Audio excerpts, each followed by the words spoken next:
안녕하세요, 박 대표입니다. 요맘때 어떤 부분이 궁금하실까 생각을 해보다 보니까 이미 지나는 같지만 이거 제가 원래 12월 달 정도 혹은 11월 달에 했어야 되는 건데 Early Application, Early Decision 이런 부분에 대한 개념 정리가 좀 필요하신 것 같아서 오늘은 그 주제로 이야기를 한번 해볼까 합니다. 특히나 국내 송도 소재 미국 대학들 같은 경우는 저희가 표현을 할 때 Early Application이라는 표현을 쓰기도 하는데 실질적으로는 Early Application이라는 개념보다는 Priority Deadline에 맞춰서 지원하는 한국말로 표현하면 우선 지원이라는 표현이 맞는데 이 부분들이 어떤 식으로 차이점들이 있는지 이런 부분들에 대해서 오늘은 여러분들한테 알아듣기 쉽게 설명을 해드리려고 합니다. 그리고 이런 Early Application 혹은 Priority Deadline이라는 게 왜 학교는 이런 제도를 갖추고 있는지 이런 부분들도 활용할 만한 가치가 있다라는 이유로 오늘 여러분들께 설명을 드려보려고 합니다. 첫 번째, 일단 송도에 있는 국제학교들에 대한 이야기를 잠깐만 짚고 넘어갈게요. 송도에 있는 학교들은 국내에 들어와 있다 보니까 입시에 있어서 여러분들이 가장 많이 질문하시는 게 수시 정시랑 상관이 있나요 없나요 라는 이야기를 하시는데 상관이 없어요. 안 들어갔어요. 수시 정시는 우리나라 같은 경우 대교협에서 관장을 합니다. 수시 6회 정시 3회로 제한이 되는 대학은 아니에요. 당연히 여러분들 수시 정시랑 같이 쓰셔도 상관이 없어요. 그런데 이 대학들 홈페이지에 들어가면 우선 지원 마감 뭐 이런 식으로 되어가지고 보통 지원 시기를 지원 마감을 기준으로 해서 앞에 첫 번째, 두 번째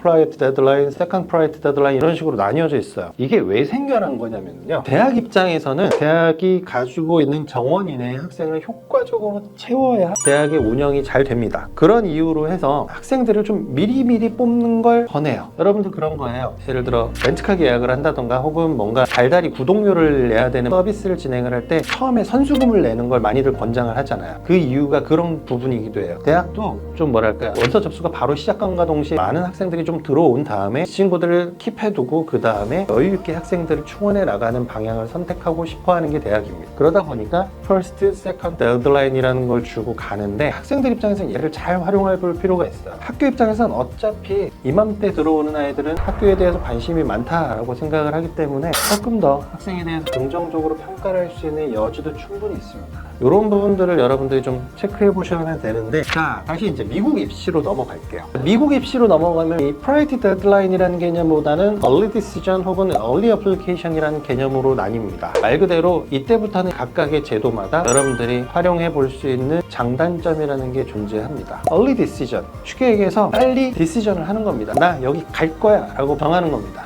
한 학교로 원서를 쓰게 되고 ED로 원서를 써서 합격하게 되면 그냥 그 학교 가야 됩니다. 가장 좋은 점, 합격률이 높습니다. 학교 입장에서는 그 친구들이 합격을 준다고 했을 때 어디 딴 데로 도망가지 않는다라고 생각해요. 상당히 좀 합격률이 높은 편이긴 합니다. 근데 여기에 또 단점이라는 게 발생이 됩니다. 물론 한국 학생들에게는 적용이 안 되는 이야기일 수도 있는데 미국 학생들은 대학을 지원함에 있어서 골라서 갑니다. 골라서 가는 거에 대한 가장 큰 기준이 뭘까? 바로 Financial Aid입니다. 본인이 장학금을 얼마나 받느냐 이런 부분이 되게 중요해요. 미국 학생들 같은 경우는 부모님이 학비를 대준다는 개념이라기보단 본인 스스로 해결을 해야 되기 때문에 학교를 좀 낮춰간다 할지라도 내가 장학금을 좀 많이 받고 싶다 이런 경우가 아니라면 사실 ED를 많이 적극적으로 활용하지 않는 경향도 없지 않아 있긴 합니다. 이와는 비슷한 개념으로 Early Application ED와는 달리 상당히 많은 수의 대학들에 지원을 해볼 수가 있습니다. 많이 쓰는 친구들은 한 15개씩도 씁니다. 이 Early Application의 가장 큰 장점은 9월부터 대략 한 11월 달까지 원서를 쭉 쓰는데 이 친구들이 실질적으로 대학을 가는 시기는 그 이듬해 9월 학기예요. 상당히 시간이 많이 남아요. 11월 달까지 원서를 쓰고 12월 정도 되면은 결과가 다 나와요. 그러면은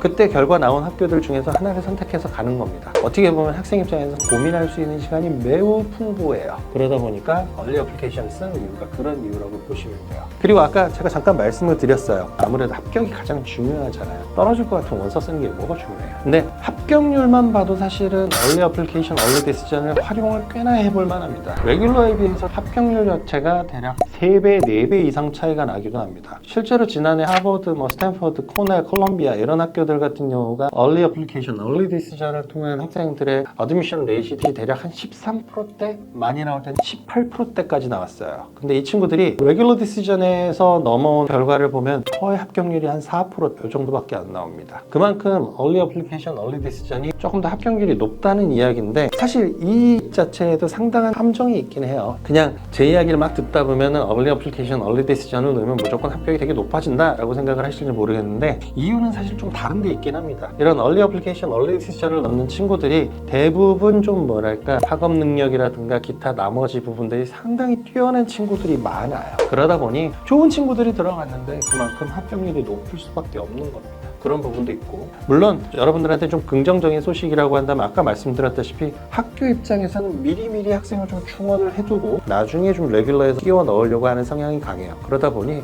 이쪽에서는 상대적으로 합격을 잘 주는 편입니다. 근데 너희들 어차피 얼리 어플리케이션 쓴 거 내가 알아, 또 우리 학교에 대해서 빨리 원서를 썼으니까 합격 결과 받고 나서 빨리빨리 결정해줘, 그럼 우리 레귤러 진행할 거야, 이런 개념입니다. 예를 들어 학교들마다 좀 다르긴 한데 얼리와 레귤러에 대한 입시 모집 인원 자체를 본다 그런 비율 자체가 어떤 학교는 거의 한 7대3, 8대2까지 넘어가는 학교들도 있기도 합니다. 근데 보통의 경우는 6대4 정도? 그 정도 수준이라고 보시면 될 것 같아요. 이런 얼리에 대한 개념이 지금은 좀 늦었지만 지금 이제 입시를 준비하는 친구들이라면 얼리라는 개념을 준비를 해야 될 것이고, 또 여러분들한테 말씀드리고 싶은 거, 레귤러로 지금 넘어가는 시기예요. 근데 레귤러로 넘어가는 시기라고 해서 너무 실망하실 필요는 없습니다. 레귤러 또한 상당히 많은 대학들이 지원을 해볼 수가 있고, 이미 얼리를 통해서 뭔가 결과를 받은 친구들이 어느 정도 빠져나가고 레귤러에서 이제 또 다른 경쟁하는 개념이기 때문에 그렇게 실망하실 필요는 없습니다. 그래서 이런 부분들도 좀 감안을 해보시면 좋을 것 같아요. 원서 완성도가 낮거나 성적 향상이 필요하거나 아이들이 확실히 없다면 ED 지원을 피하는 게 최고의 선택지인지.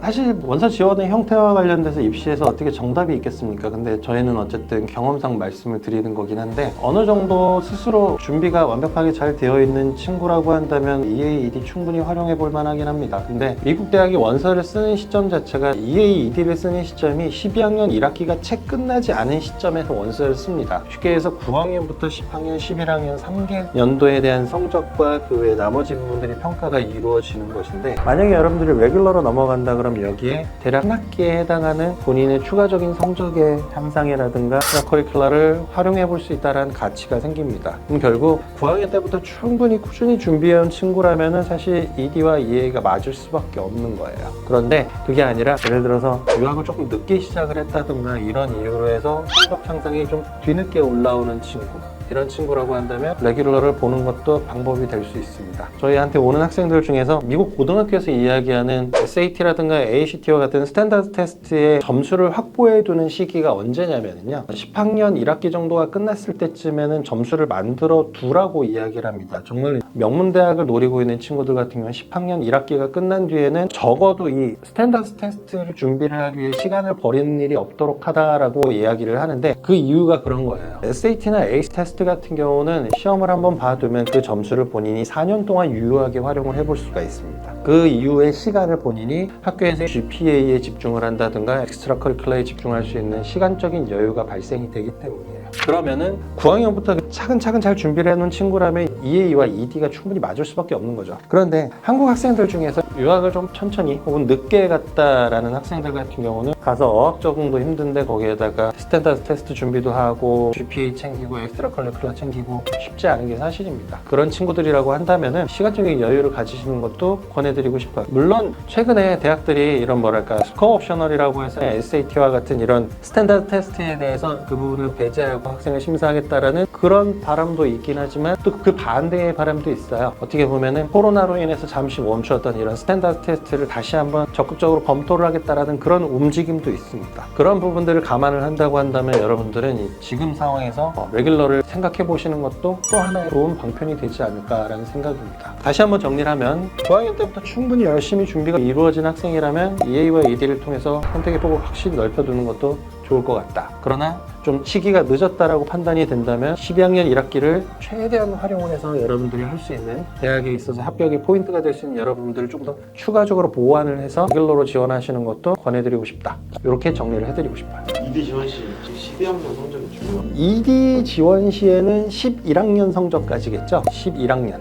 그러니까 보통은 미국 고등학교 같은 경우는 입시 지도하시는 선생님들이 어머님들 이렇게 모아놓고 10학년 2학기가 끝나고 나면 상담을 합니다. 과연 얘가 어디까지 원서를 쓸 수 있는지 또 어느 정도 수준인지 이야기를 하고 11학년 1학기가 끝나고 나면 이제 정말로 말 그대로 원서를 쓸 준비를 들어갑니다. 본인의 일시를 정리하는 시간을 갖게 되고 그 외에 나머지 뭐 지원에 필요한 여러 가지 SOP 작성이라든가 이런 부분들이 천천히 시작이 됩니다. 그러고 나서 12학년 1학기가 시작이 되는 9월 정도가 되면 그때부터 EA와 ED를 원서를 쓰기 시작합니다. 그렇게 해서 11월 초쯤 되면 원서 지원이 마감이 되고 12월에 EA에 대한 결과를 받아보게 되고 다시 레귤러 같은 경우도 그 이후에 진행이 돼서 보통의 경우는 한 4월 중순 정도 되면 레귤러도 거의 마감이 이루어집니다. 그 이후에 이제 결과를 받고 나서 다른 방향으로 선택하는 친구들도 좀 있긴 있어요. 오늘은 제가 EA, ED, 프라이트 데드라인 관련돼 가지고 개념 정리를 최대한 좀 쉽게 하려고 노력은 해봤는데 여러분들이 좀 이해가 되셨으면 좋겠고 이런 부분들을 잘 참고하셔서 여러분들이 입시에 있어서 많은 선택지를 가지고 행복한 고민을 하면서 학교를 선택할 수 있기를 바랍니다. 입시라는 건 어느 학교를 향해 뛰어가는 게 아니라